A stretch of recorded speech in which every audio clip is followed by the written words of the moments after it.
ഈ കാണുന്നതാണ് pink salt അഥവാ ഹിമാലയൻ സാൾട്ട്. ഇത് ഒരു 250 മില്യൺ ഇയേഴ്സ് മുമ്പേ ഒരു കടൽ ഇവാപ്പറേറ്റ് ചെയ്തിട്ട് ഫോം ചെയ്തതാണ് ഈ പിങ്ക് സാൾട്ട്. അത് റോക്കിൻ്റെ ഉള്ളിലൊക്കെ ഫോം ചെയ്ത് ഇങ്ങനൊരു രൂപത്തിലായതാണ്. ഇതെന്ന് പറഞ്ഞാൽ മൈൻ ചെയ്യുന്നത് കാര്യമായിട്ട് പാകിസ്ഥാനിലുള്ള കേറ എന്ന് പറഞ്ഞൊരു സ്ഥലത്ത് വെച്ചിട്ടാണ്. അതിൻ്റെയൊക്കെ വീഡിയോസ് നമ്മൾ യൂട്യൂബിൽ നോക്കിയാൽ കാണാനായിട്ട് സാധിക്കും.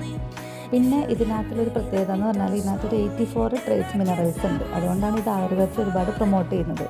പിന്നെ നമ്മൾ ഇത് സ്പായിൽ വേണ്ടിയിട്ട് യൂസ് ചെയ്യുന്നുണ്ട്. അതുപോലെ തന്നെ ഇത് മോയ്സ്ചറൈസ്ഡ് ആയിട്ടുള്ള സ്ഥലത്താണെങ്കിൽ പെട്ടെന്ന് അത് മെൽറ്റ് ചെയ്യും. നമ്മളിത് ഞാൻ കേരളത്തിലേക്ക് കൊണ്ടുവന്നതിന് ശേഷം ഇവിടെ ഒരു കവറിൽ വെച്ചപ്പോൾ അത് മെൽറ്റായി. നമ്മൾ സാധാരണ സോൾട്ട് വെച്ചാൽ അങ്ങനെ മെൽറ്റ് ആവുമല്ലോ. പിന്നെ അത് സൺലൈറ്റ് കൊണ്ടപ്പം അതിൻ്റെ വാട്ടർ കണ്ടൻ്റ് എല്ലാം കുറയുകയും ചെയ്തു.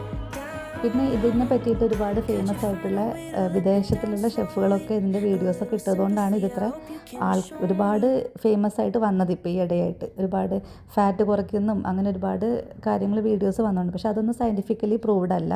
ഒരു പ്രോബ്ലം എന്താണെന്ന് വെച്ചാൽ ഇത് ലെസ് അയഡിൻ ആയിട്ടുള്ളൊരു സാൾട്ടാണ്. അപ്പം നമ്മൾ ഈ ഹൈപ്പർ തൈറോയ്ഡ് ഉള്ള ആൾക്കാർക്ക് ഇത് നല്ലതാണ്. പക്ഷേ ഹൈപ്പോ തൈറോയ്ഡ് ഉള്ള ആൾക്കാർ ഇത് ശ്രദ്ധിച്ച് വേണം യൂസ് ചെയ്യാൻ.